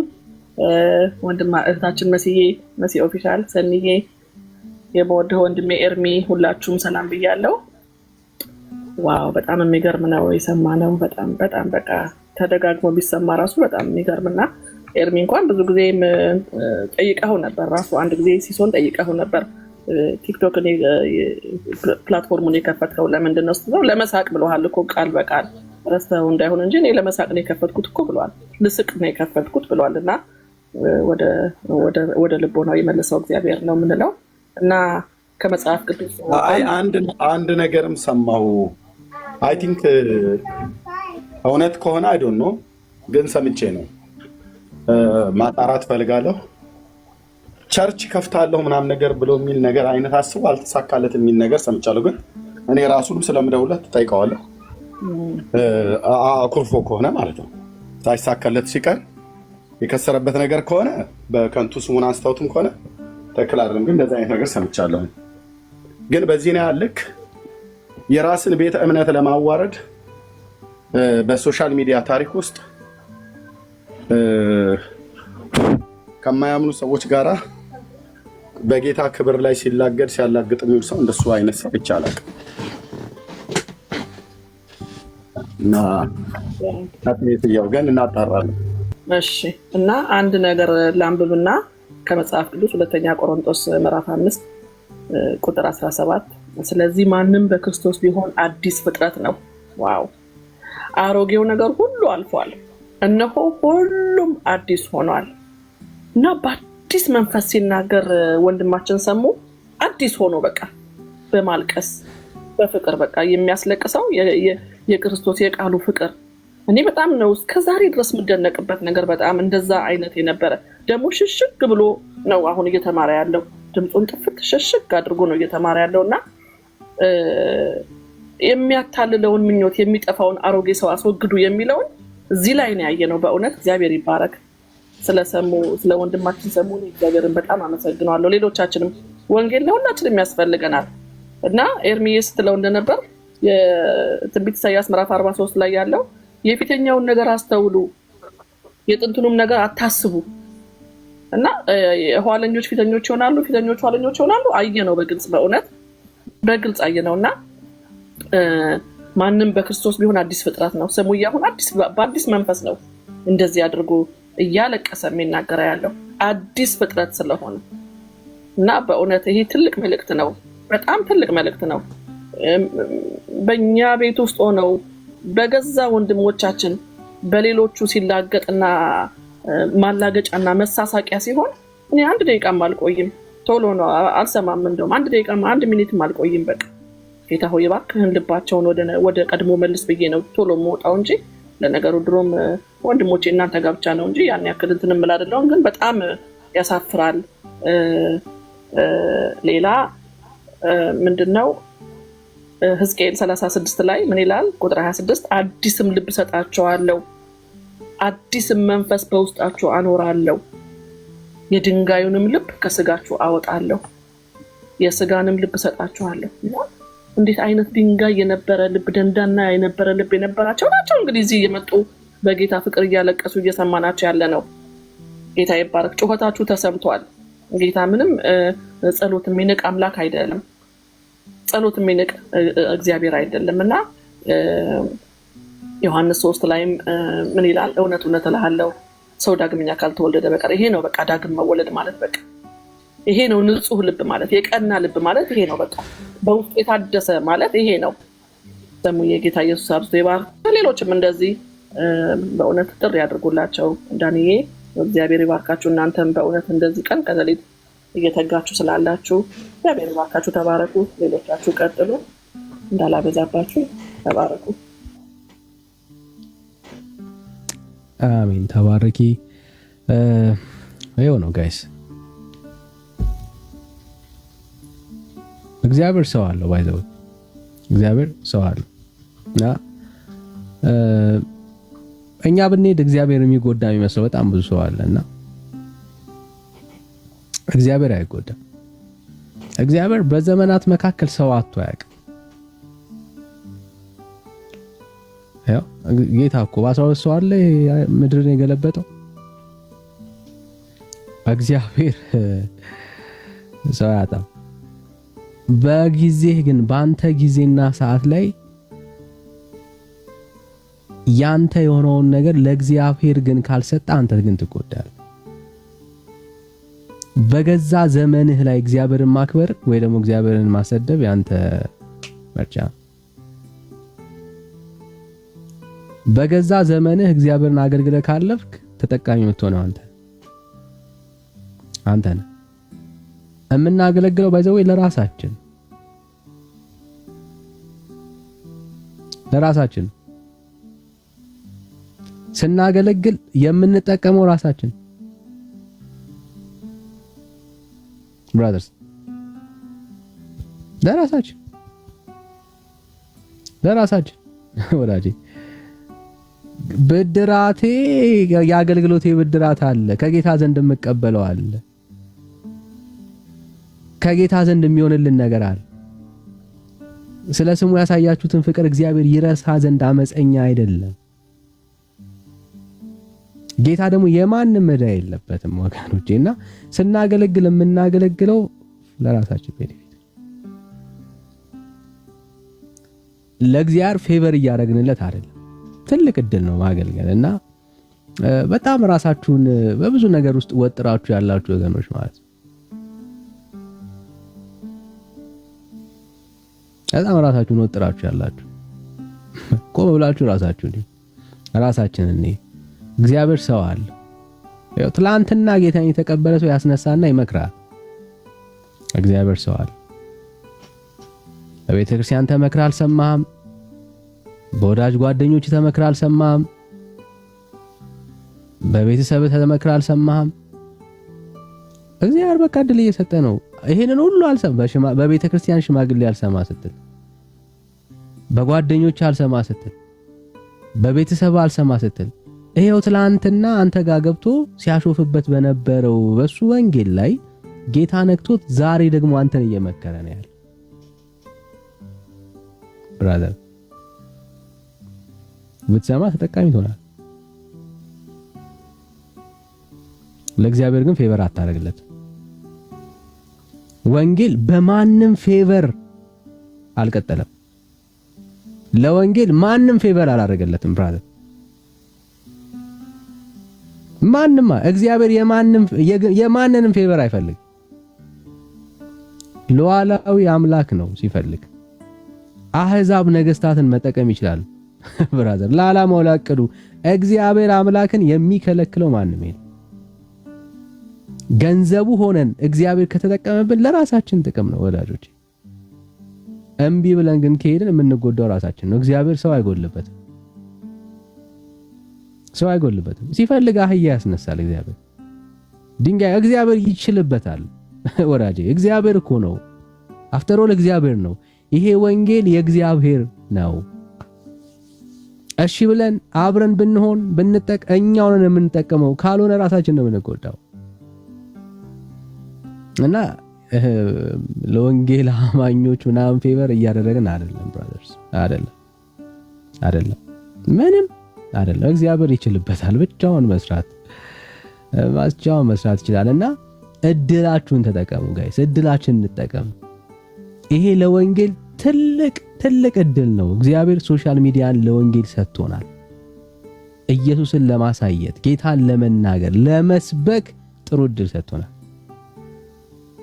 ለመመስከር ጥሩ እድል ሰጥቶናል። ይሄን ባይዘው እሱ ብቻ አይደለም፣ ተመሳሳይ ቲሞች አሉ። እንደዚህ አይነት ቲሞች ማለት ነው። እንደዚህ አይነት ቲሞች ጋይስ፣ ይሄ ለእናንተ ትልቅ መልእክት ነው። በጣም ትልቅ መልእክት ነው። እንኳን እኛን አይደለም ራሳቸውን ግራ ያጋባችሁትን ነው። እስቲ አንድ ቪዲዮ ላሰማችሁ። እንደዚህ ይላል። የሞታችን ጋብ ሲል ደግሞ አሁን ልጆቻችንን በየፖድካስቱ ጠርቶ ነጥብ እንዲስቱ ለማድረግ የሚደረግ ሩጫ ደግሞ አሁን ይጀምራል። ፓስተር ሶፊ ብዙ የምጠራጠረው ሰው አይደለም ማለት ነው።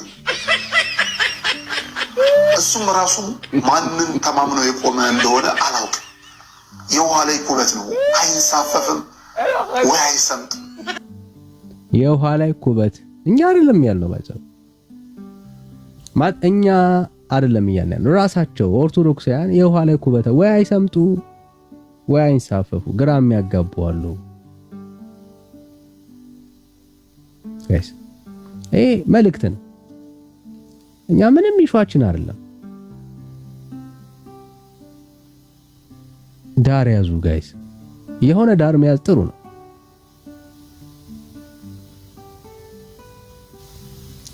ዳር ይዘን እናገልግል። አንዱን ያዙ፣ ወይ ወንጌል ያዙ፣ ወይ እዛ ሁኑ። በቃ ምረጡ ጋይስ። መምረጥ ነው። መርጣችሁ አገልግሉ።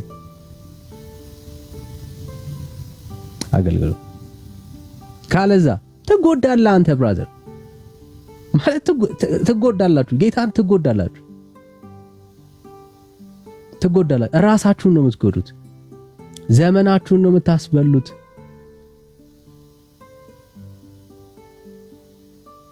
ዘመናችሁን ነው የምታስበሉት። ወንጌል ምን ያደርጋል? ይቀጥላል። እግዚአብሔር አንተን ተማምኖ አይደለም ያለው፣ የገዛ ክንዱን ተማምኖ ነው እግዚአብሔር ያለው። እነኚህ የማንቂያ ደወሎች ናቸው ባይዘው። እግዚአብሔር ራሱን ነው የሚተማመነው። በዘመናት መካከል ማንንም ተማምኖ አያውቅም። እኔ ብሄድ እግዚአብሔር ከዳኒ የበረቱ ብራዘር ለባል ያልሰገዱ አሉት ወዳጄ። ድብቅ ኃይል አለው እግዚአብሔር ያስነሳል። እንደውም አንዳንዴ እኛ መኖራችን ነው ሌሎቹ እንዳይነሱ ምክንያት የሆነ ወዳጄ።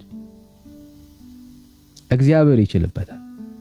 በቃ ያሰለጠናቸው በጣም ኃያላን ሰዎች አሉ፣ ብርቱዎች አሉ።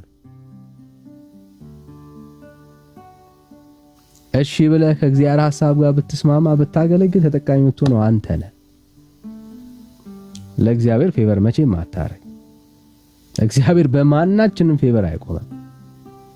ምንድነህና አንተ? እኔ ምንድነኝና ብራዘር? ያለ ጌታ እኮ ሁላችን እኮ ባዶ ነን ማለት we are nothing እንዴ። በጣም ወንድምነት የምወድለት አባባ ጌታ ከረኝነት ምናምን እኮ የሰበሰበን አይደል? በቃ ይሄው በቃ ሊናገር ቢል ወንድም የሚናገረው ማንነቱን ያውቃል። እኛ ነን እንደዛ ነን ብራዘር። ከኃጢአት መንደር፣ ከጫት መንደር አይደል? ከዝሙት ቦታ የተጠራን እኮ ሰዎች ነን። ያለ ክርስቶስ ኢየሱስ እኛ ምንድን ነን? ባዶ ነን። we are nothing brothers፣ ምንም ነን። ጸጋው ነው ወዳጄ፣ ጸጋው ነው። እና ምረጡ ጋይስ፣ ምረጡ ምረጡ ምረጡ። መምረጥ ነው፣ እድል ነው። መርጣችሁ እግዚአብሔርን ማገልገል ምርጫችሁ ያደረጋችሁ ሰዎች አሰግጠን የምነግራችሁ በመጨረሻ ቀን እዚህ ምድር ላይ አሁን ጌታን ስታገለግል ሰው ላይ ያጨበጭብልህ ይችላል። ሁሉ ፊቱን ሊያዞርብህ ይችላል። እውነት ነው፣ እውነት ነው። እያገለገልክ ካጨበጨቡልህ ትክክል አይደለም ማለት ነው። ብራዘር ችግር አለ። ያ ማለት መልእክቱ የሚያስጨበጭብ ስላልሆነ ማለት ነው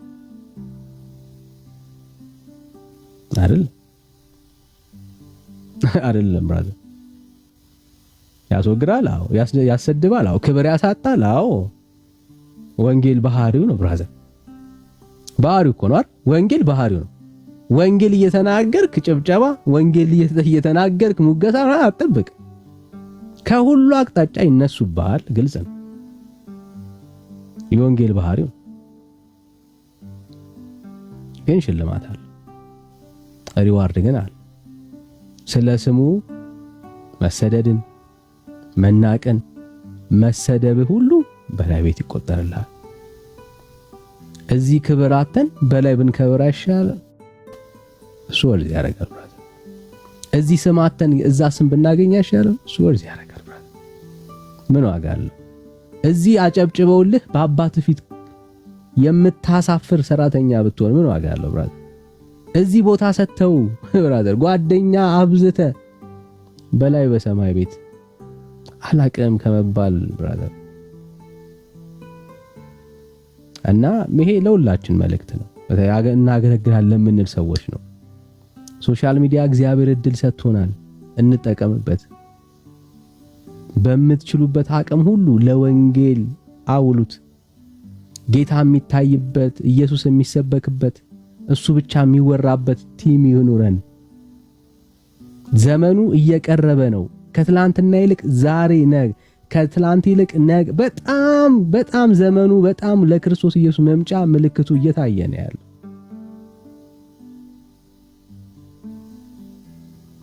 እንጠቀምበት ጋይስ፣ ጌታን እናሳይበት። አትሊስት ማገልገል ካልቻን ለሚያገለግሉ ሰዎች እንቅፋት አንሆን። ያምሬ ነው። ለሚያገለግሉ ሰዎች እንቅፋት አንሆን። ለሚድኑ ሰዎች መሰናከል አንሆን። ማን የምሬን እኮ ነው። ለሚድኑ ሰዎች መሰናከል አንሆን። ይሁን መሰናከል መሆን የለብንም ወዳጆች። ማለት እኛ ማገልገልና ሰዎችን ወደ ጌታ ማምጣት አልቻልንም። ኦኬ በቃ ካልቻልን አትሊስት መምጣት ለሚችሉ ሰዎች ግን እንቅፋት አንሆን ወገኖቼ። ማለት ይሄ እኮ ራሱ አገልግሎት እኮ ነው። ባይዘው ለሚድኑ ሰዎች እንቅፋት አለመሆን ራሱ ትልቅ አገልግሎት ነው። ወደ ጌታ ለሚመጡ ሰዎች እንቅፋት አለመሆን በጣም ትልቅ አገልግሎት ነው። በስንት ልፋት መዳን እውነት ገብቷቸው ሊወስኑ ለቀረቡ ሰዎች እንቅፋት የሚሆኑ ሰዎች አለ። ያ ጌታ ያወራርደዋል። አኑን ጋይስ፣ እሱ ራሱ ትልቅ አገልግሎት ነው። ባይዘው ለወንጌል እንቅፋት አለመሆን ትልቅ አገልግሎት ነው። ትችላላችሁ ማለት ሶሻል ሚዲያን በቃ ከዚህ ውጪ እኮ እንቅፋት ካለመሆን ውጪ እኮ መጠቀም ትችላላችሁ ጋይስ። አይቻልም? በደንብ ይቻላል እኮ በደንብ ነው ይቻላል። ባይዘው ጌም መጫወት ትችላላችሁ፣ ፖለቲካ ማውራት ትችላላችሁ፣ የጾታ ጉዳዮችን እያነሳችሁ፣ የካልቸር ጉዳዮችን፣ በጣም ብዙ ቶፒኮች አሉ እያነሳችሁ በቃ መወያየት ይቻላል። ህዝቡ አለ በቃ መጠቀም ይቻላል። ግን በምትከፍቱበት ቤት ላይ ሰዎች እንዲድኑ ምክንያት ካልሆናችሁ ለምን ትከፍታላችሁ? ወደ ጌታ እንዲመጣ ሰው ምክንያት ካልሆናችሁ ለምን ትከፍታላችሁ? ለምን ይከፈታል? ብራዘርስ ባከፍቱ እኮ ይሻላል። ማለት መክፈታችሁ ሰዎች ወደ ጌታ እንዳይመጡ ምክንያት ከሆነ ምን ይሰራል እናንተ ቤት መክፈት?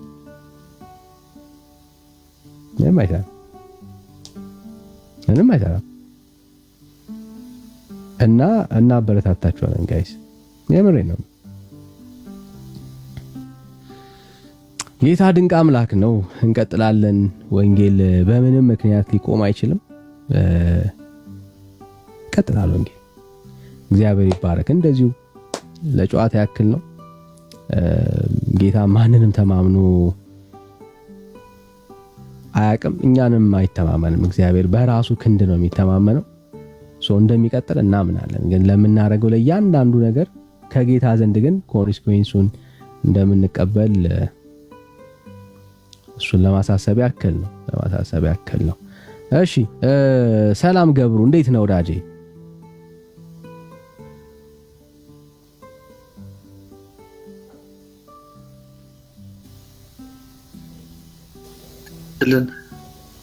አለን እንደምን ሰነበታችሁ?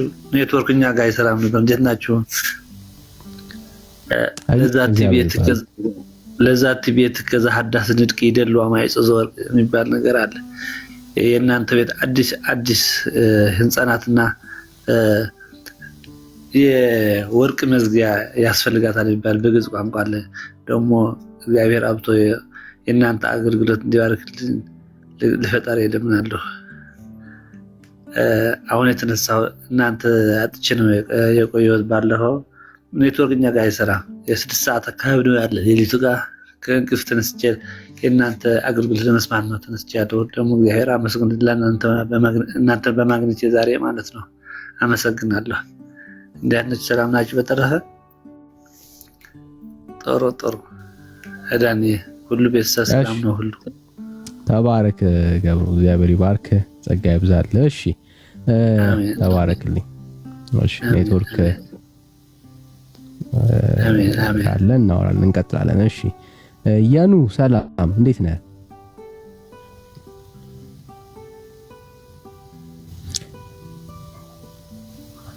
ያኑ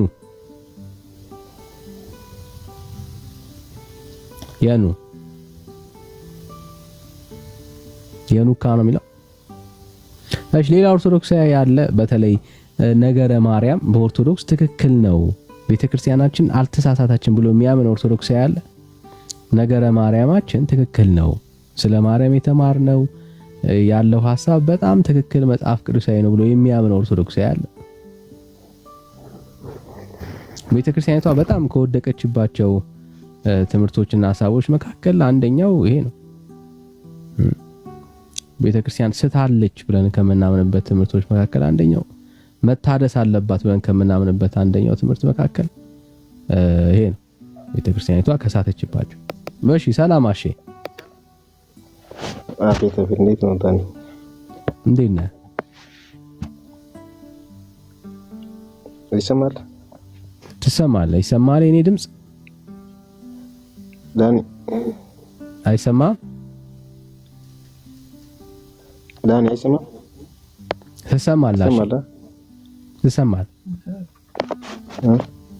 ትሰማለህ ብራዘር? አይ የሆነ ግሩፕ ላይ ሳውራ ነበርና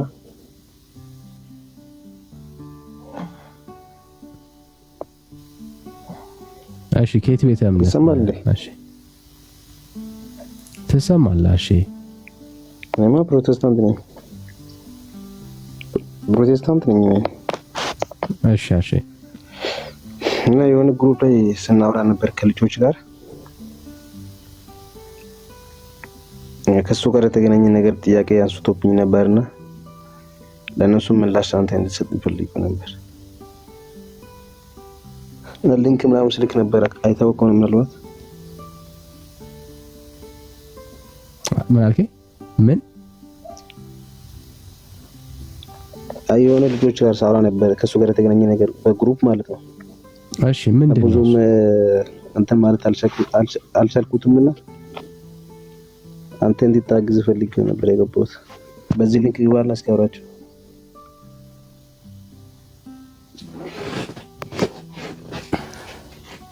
እሺ እኮ ምን እንርዳ? ኔትወርክ ነው። በዚህ ሊንክ ግባና እስኪ አውራቸው እነሱ ይሰማል።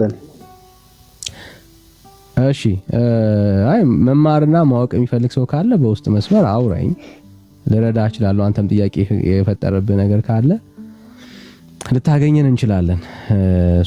እየሰማኸኝ ከሆነ ማለት ነውና አሁን ሲጀመር ቲክቶክ ላይ ምንም ሊንክ አይቀበልም፣ ሊንክ ኮፒ ብታረግም ማለት ነውና ኤኒ ጥያቄ ግን ካለ ማወቅ የምትፈልጋቸው ጥያቄ የፈጠረብህ ነገር ካለ ልረዳ እንችላለን። ከዛ ደግሞ የቤተ ክርስቲያንህን አገልጋዮች ክሎዝሊ ብታገኛቸው ጥሩ ነውና እሱን አፕሪሺየት አረጋለሁ በደንብ እሱ ላይ እንድትሰራ ማለት ነውና በተለይ በጣም አንዳንዴ ግሩፕ ኢንቴንሽናሊ የሚፈጠሩ ግሩፖች አሉ። ራሳቸውን ቀይረው ሌሎች ቤተ እምነቶችን የኛን ቤተ እምነት በመምሰል ሆን ብለው ጥያቄንም የሚፈጥሩ ሰዎች አሉና ስለዚህ እንደሱ አይነት ነገር ላይ ኢንቮልቭ ባታረጉ፣ በተለይ ጤነኛ ይሁኑ አይሁኑ የማታውቋቸውን ግሩፖች ጆይን ባታረጓቸው።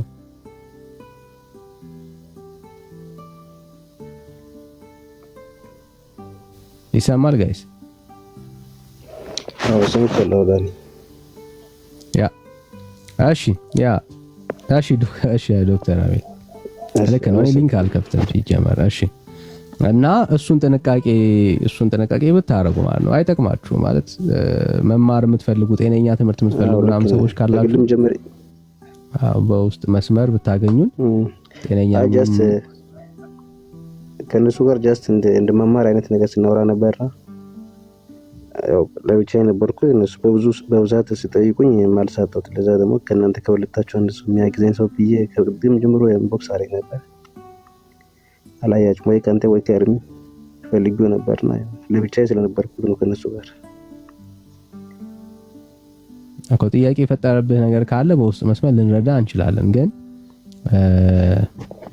ኮመንሊ እንደ ልምድ ቢወሰድ መንፈሳዊ ነገሮችን ለመካፈል ለረጅም ጊዜ አብራችሁ የምትቆዩዋቸው ሰዎች ማንነታቸው ማተር ያደርጋቸዋልና እሱን በደንብ ማየት ብትችሉ አሪፍ ነው። በደንብ ማለት ነው የምትገቡባቸው ግሩፖች ምን አይነት ግሩፖች ናቸው፣ እነሱ ነገሮች በደንብ ማየት ቢቻል ጤነኛ ያልሆኑ የቸርቻችሁ መታቋቸው ጤነኛ የሆኑ የቤተ ክርስቲያን ግሩፖች ካልሆኑ ሌሎች ትናንሽ ግሩፖች በተለይ ከአገልግሎት አንፃር በጣም ሊጎዱ የሚችሉ የህይወትን ትክክለኛ ትምህርት ያለያዙ ትምህርቶች የምታገኙባቸው ግሩፖች ሊሆኑ ስለሚችሉ ከአገልግሎት አንፃር እናገለግላለን ብላችሁ ገብታችሁ ልትጎዱባቸው ትችላላችሁና የተሻለ የሚሆነው መጀመሪያ ራስን ማገልገል ብዬ አምናለሁ።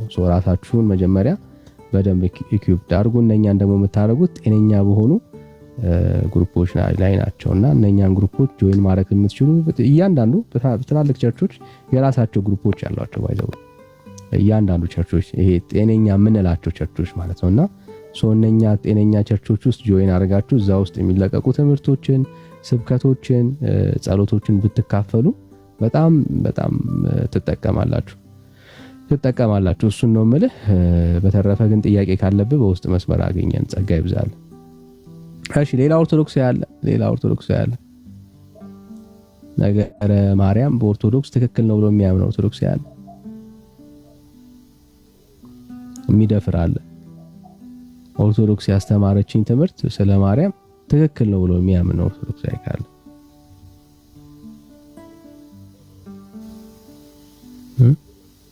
የኦርቶዶክስ ትምህርት በጣም ትክክል ነው፣ እምነቷ ትክክል ነው ብሎ የሚያምን ሰው ካለ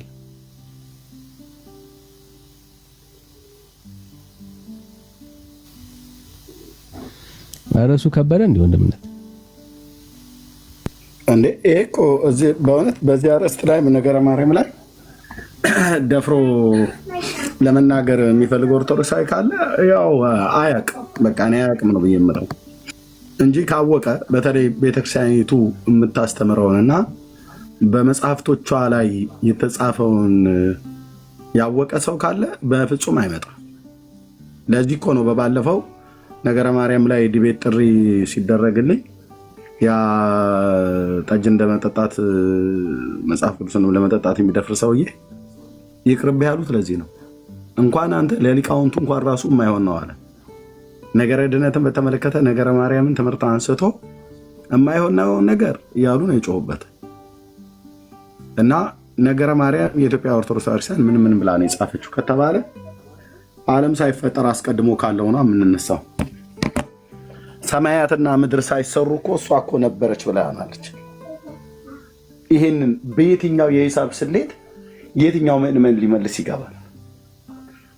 መላእክትን ታዛቸው ነበር፣ ትልካቸው ነበር እየተባለ የተጻፈ ደብተራው በሌሊት የሚያዜመው ካህናቱ ዲያቆናቱ የሚያዜሙት ግልጽ የሆነ አብሬ ስናዜም የነበር ነው።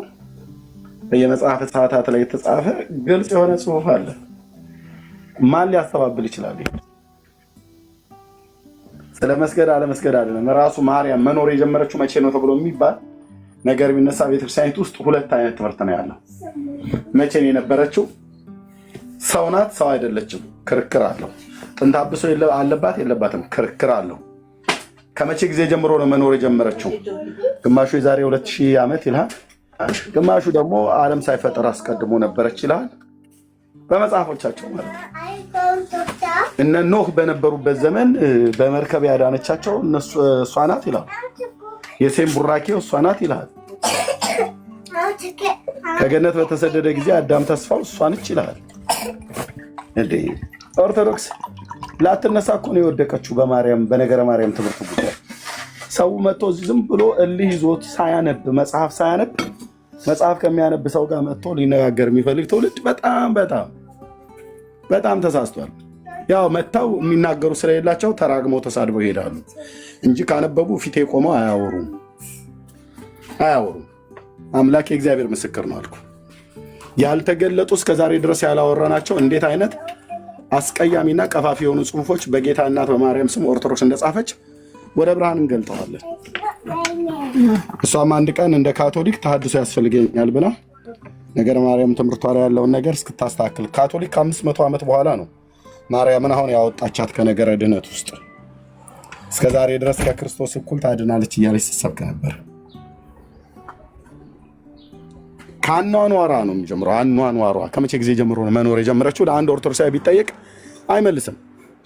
ከመለሰም የዛሬ 2000 ዓመት ጌታን በወለደችበት ዘመን የነበረችው ብሎ ቢል መጽሐፍቶቿ ደግሞ የለም ተሳስተሃል አንተ ውሸታም ከአዳም ዘመን ጀምሮ ነበረች አይደል ብሎ ይላል ቅዳሴው መጽሐፍት።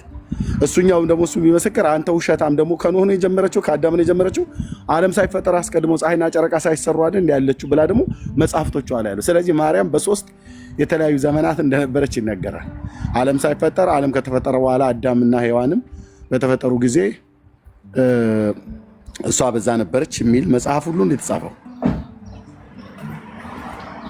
እና አይደፍሩትም፣ ሊቃውንቱም አይደፍሩትም። ሊቃውንት ነን ብለው የሚሉት ማለት ነው። ኤርሚ አቤት ሄደ። ኤርሚ ጥያቄ ያለኝ ያው 81 ላይ ነው ስለ ማርያም ነው። ይሄም ስለ ሉቃስ ወንጌል ላይ ከ81 ነው ያነበብኩት ስለ ጌታችን መወለድ የሚለው ላይ ማለት ነውና ያው ሊቆጠሩ በወጡበት ጊዜ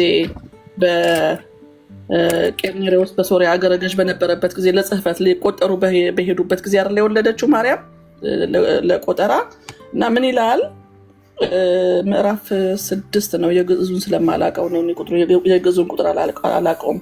ወንጌል ሉቃስ ምዕራፍ 2 ከቁጥር 6 ይመስለኛል። በዚያም ሳሉም የምትወልድበት ቀን ደረሰ፣ የበኩር ልጇንም ወለደች፣ አውራ ጣቱንም አሰረችው ይላል። ይሄ አውራ ጣቱን አሰረችው የሚለው እዚህ ላይ የለም፣ የተጨመረ ይመስለኛል። አውራ ጣቱን አሰረችው በጨርቅም ጠቀለለችው ነው የሚለው። የበኩር ልጇንም ወለደች፣ በመጠቅለያም ጠቀለለችው፣ በእንግዶች ማረፊያም ስፍራ ስላልነበራቸው በግርግም አስተኛችው ይላል መጽሐፍ ቅዱሳችን የኛ ማለት ነው። የ66ቱ እነሱ ላይም ያለው ማለት ነው። እዚህ ጋር ግን የ81ዱ የየትኛው እትም ነው እኔ ጋር ያለው? የግዕዝ ቁጥር አላውቅም እኔ።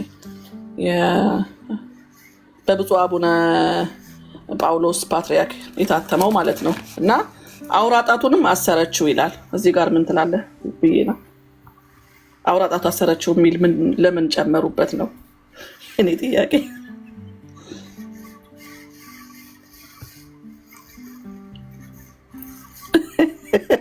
ዳኒ ምን ያስቃል? ወይም አንተ መልስልኝ። አውራጣቱን አሰረችው ብለው ጨምረውበታልና እንግዲህ እሱንም መልሱ አብራችሁ። ለምንድን ነው አውራጣቱን ያሰረችው? አውራጣት ማሰር በእስራኤል ባህል ውስጥ የለም፣ በግርዘት ጊዜ ማለት ነው። አሁን ይህንን ወደ ተረት ውስጥ ታስገቢ ነው። እነሱ ምን ይላሉ? ጌታ ሊገረዝ በመጣ ሰዓት ላይ ገራዡ ቀረበና ቢላዋን ይዞ ማነው ምላጩን ይዞ ሊገርዘው ሲል ስር ሳትበጥስ ደም ሳታፈስ መግረዝ ይቻል ከሆነ ግረዝ ብሎ ሲለው አሉ። ከዛ ምላጯ ከገራዡ ሰውዬ እጅ ላይ ውሃ ሆና ፈሰሰች እና ብለው ይላሉ። ይሄ እንዲህ አይነት አርቲ ቡርቲ የሆነ ወሬ በቃ ወንድሞቼ ናቶች። አሁን በአይሁድ ስርዓት እጅ ይታሰራል። አሁን ይህንን እንትን የምትይው በአይሁድ ስርዓት እጅ ይታሰራል ወይ? ጣቱን አሰረችው ብሎ የሚል በአይሁድ በታናክ ላይ እንደዛ የሚል አለ ወይ? አሁን ወዴት ነው የምንሄደው? ወደ ቃሉ። ማንም የፈለገውን ያውራ፣ ማንም የፈለገውን ይለፍልፍ። ምን ይላል ታናክ? አምስቱ ብሔረ ኦሪት ምን ይላል? የግርዘቱን ስርዓት በተመለከተ ለአብርሃም ሲነግረው ስትገርዛቸው እጃቸውና እግራቸውን እሰራለሁ እንዴ? በመጫኛ አድርገው በገመድ በክር ምናምን ነገር አለ? እኔ አላየሁም። ካለ ይንገሩ። ሙሴ ዝም ባለበት፣ ታላቁ ነቢይ ዝም ባለበት፣ የእግዚአብሔር ቃል ዝም ባለበት ይሄ የሚለፈልፍ ደብተራ ሁሉ ዳር ልናስይዘው ነው የሚገባው። ዝም ካለበት መጽሐፍ ዝም ባለበት ዝም ማለት ጥበብ ነው። ለቃሉ ታማኝ ነው መሆን ያለበት። በቃ እግዚአብሔር በቃሉ ላይ የቆመ ኮምፕሮማይዝ ማያርግ ትውልድ ነው የሚፈልገው። ይሄ ዝም ብሎ የተግበሰበሰ ሃይማኖተኛ አይፈልግም። ምን ብሏል ቃሉ? በዚህ ጉዳይ ላይ ግርዘትን በተመለከተ እጁን አሰረችው፣ አንገቱን አነቀችው ምናምን ነገር የሚባል ነገር ይሄ ዝም ብሎ ወሬ ነው። ጽፋል። አሁን ለምሳሌ ኢሳይያስ 11 አንብቢው። ፓስተርዬ እንኳን ደህና መጣ። ኢሳይያስ 11 አንብቢው እንደሚል የቀድሞውን ትርጉምና ምን እንደሚል 81 ነው ወይስ? አዎ ኢሳይያስ 11 አንብቢው የቀድሞውንም አሁን ያነበብሽው የብፁዕ አቡነ ተክለ ሃይማኖት ነው። 11 አንብቢ። እሺ እንዴት አድርጋ ኦርቶዶክስ እንደምታጣምም ማለት ነው። በኦርቶዶክስ የማይባል ነገር እኮ የለም። በኦርቶዶክስ በኦርቶዶክስ የማይባል ነገር የለም። ነውርና ኑር የሌላቸው እኮ ነው። በጣም እኔ እዛ ሆኜ ማለት ነው በጣም የሚያሳዝን ነገር ከማቺ አሎ ምክንያት ወደሽን ዘተው የሚባል ነገር አለ። ኤርሚ ፍቅርቺ ሰምፔር ለዘይድህ እኮ ያቀርቦ መንገል አሚን ይስህዎ ከማቺ አሎ ምክንያት ወደሽን ዘተው እንዳንቺ ያለ የድህነት ተሰጠ የለም። ፍቅርቺ ሰምፔር ለዘይድህ እኮ ያቀርቦ መንገል አሚን ይስህዎ ከማቺ አሎ ምክንያት ወደሽን ዘተው እንዳንቺ የድህነት የተሰጠ የለም። ምክንያት እንድትሆኝ የተሰጠ የለም። በቃ እንዳንቺ የተሰጠ የለም። በቃ የሚያሳፍር ነገር ደግሞ ጉንበት አንድ ልደታ ይባላል አይደለም? ይሄ ነውር በኦርቶዶክስ የሌለ ነውር እኮ በቃ በጣም የሚገርመኝ ማለት ነው። ሁሉ ሰው መሆን በጣም ነው የሚያሳዝነው ማለት ነው። ለምሳሌ ልደታ አንግሎቶ የሚውለው ማለት ነው ሁሉ ክርስቲያን ነኝ ብሎ የሚያውለው በጣም ነው የሚያሳዝነው። ምክንያቱም ማርያም በመንፈስ ቅዱስ እንዴት እንደተመረጠች በስንት ዓመቷ ሚል እኮ የለም። በቃ በአታ 3 ታኅሳስ 3 በአቷ ወደ ቤተ መቅደስ 12 ወደ ቤተ መቅደስ እንደቆየች መላእክት የመገቧት እየተባለ በሰዓታቱ በቃ በኦርቶዶክስ በስህተት እንደገባ የሚቆጠር እኮ ሞገስነ ወክብርነ ቅርነ መድኃኒትነ ውእቱ ኢየሱስ ክርስቶስ። ትክክለኛ ይሄ ብቻ እኮ ነው ኤርምዬ። ሞገስነ ወክብርነ ቅርነ መድኃኒትነ ውእቱ ኢየሱስ ክርስቶስ። አዎ ሞገስነ ብቻ ነው ያለው። ሞገስነ ወክብርነ ቅርነ መድኃኒትነ ውእቱ ኢየሱስ ክርስቶስ። ይሄ ብቻ ነው ያለ እንጂ ያልተያለ ነገር እኮ የለም። እንዳንቺ የተሰጠ ያድኖ የድህነት ምክንያት እንዳንቺ ያለ የለም እኮ። በጣም የሚያሳዝን ነገር ኦርቶዶክስና ስታስ ውሸት። እግዚአብሔር ለመዳኛችን ማርያምን ሰጠን ብሎ የሚል መጽሐፍ የለም። ማርያምንም ሰጠኋችሁ ብሎ የሚል የለም። ማርያም ለድነት አልተሰጠችም፣ ፈጽሞ በድነት ውስጥም የለችበትም። ድነታችን የተሰራው በእግዚአብሔር ልጅ ሞትና በትንሣኤው ላይ ነው፣ በደሙ መፍሰስና በስጋው መቆረስ ላይ ነው። እሷ ስለወለደችው ምክንያት ድህነት የሚባል አማርኛ የለም። የለም ወንድሞቼ ናቶች፣ የለም። እግዚአብሔርን ልቡን በጣም እናሳዝን ተብሎ ካልተባለ በስተቀር ማለት ነው። ኦኬ እናሳዝነው እግዚአብሔርን ልቡን ካላልተባለ በስተቀር እንደ ሰው እናስቆጣው እናስመረው ምንም አያመጣም አይነት ካልሆነ በስተቀር እግዚአብሔር ለድነት ማንንም ሴት አልሰጠንም፣ ለድነት ማንንም ወንድ አልሰጠንም፣ ወንዶችንም አልሰጠንም፣ ማንንም አባቶችንም አልሰጠንም፣ ማንንም እናቶችንም አልሰጠንም። ለድነት የሰጠን ልጁን ነው። ምንም ይኸውልህ እስሩ አንዳች አታጠጋጋም አልኩ። አንዳች ኢየሱስ ጋር አንዳች ነገር አታጠጋጋም። እግዚአብሔር ከሰማይ ወርዶ አይፋለምህም፣ በእኛ በኩል ይፋለማል። መንፈሱን በእኛ ላይ አኑሮ እውነትን በዚህ ትውልድ መካከል እንገልጣለን። ወገን አለው እግዚአብሔር። የሰው ረሃብተኛ ሆኖ አይኖርም። በዘመኔ እኔ ፈቅድለታለሁ፣ በህይወቴም ላይ ፈቅጄለታለሁ፣ ህይወቴን እንደፈለገ እንዲዘውረው ማለት ነው። እሱ ይገለጥብኝ እንጂ በቃ በዚህ ትውልድ መካከል ትውልድ አጣሁ እያለ እግዚአብሔር ትውልድ ይፈልጋል እያለ እግዚአብሔር ትውልድ የለኝም እያለ እግዚአብሔር እንዲል እኔ አለውልህ ነው ብዬ የምለው ራሱ በመለኮታዊ እጁ እንዲሰራኝ፣ እንዲለውጠኝ፣ እንዲቀይረኝ ከትናንትና ስተቴ እየተማርኩ እየተለወጥኩ እንሄድ ማለት ነው። ብዙ ነው የተባለው። ኢሳይያስ 11 አንብቢውና እንመልሳለን። እሺ ፓስተርዬም ጥያቄ እያለ ነው። ፓስተርዬም ኢሳይያስ 11 ሁለቱንም አነባዋለሁ። ወጣ እኮ ፓስተር ወጣ እንዴ? ምን ነው እና ተመለስ። እጁን ነው ወይስ እግሩን ያሰረችው ሲል ነበር ሲያስቀኝና። እሺ ኢሳይያስ 11 ምን ይላል? ኢሳይያስ 11 ከእሴይ ስር በትር ትወጣለች ከአበባም ግንዱ ይወጣል ይላል። ዋናው ስህተት ይሄ ነው። ይሄኛው ጋር ደግሞ ምን ይላል? ምዕራፍ 11 በጌታ በኢየሱስ ስም አነባዋለሁ ትክክለኛውን። ከእሴይ ግንድ በትር ይወጣል ከስሩም ቆጥቋጥ ያፈራል ነው የሚለው። እዚህ ጋር ግን ከእሴይ ስር በትር ይወጣል። የቀድሞውን ትርጉም ቆይ ኤዲ ዝም ብለሽ እንትን አትበይ። የቀድሞውን ትርጉም አንብቢው። የቀድሞውን አንብቢው። የቀድሞ ይሄ የቀድሞ ማለት አሁን ይሄ ከ81 ውጪ ያሽውን አንብቢው። እሺ ከ81 ውጪ ከእሴይ ግንድ በትር ይወጣል ከስሩም ቆጥቋጥ ያፈራል። የአዲሱ 81 ላይ የጻፉትን አንብቢው። እሺ ከእሴይ ስር በትር ትወጣለች ከአበባም ግንዱ ይወጣል። እዛኛው የቀድሞ ትርጉም ላይ በትሩን በተባታይ ጾታ ነው በወንድ አንቀጽ ነው የጻፈው። በዚህኛው እነሱ አጣመው በጻፉት 81 ላይ በትሩን በሴት አንቀጽ ነው የጻፈው። እሺ አሁን እንግዲህ በትር ትወጣለች በትር ይወጣል ነው። ልብ በሉ። በትር ትወጣለች በትር ይወጣል። በትር ምንድነው? በትር እንኳን አይባልም። በትር ምንድነው? በእግዚአብሔር መንግስት ውስጥ ምንድነው? በትር ስልጣን ነው። ስልጣን ነው። ንግስና ነው። ንግስና ነው። ሹመት ነው። ኪንግደም ነው።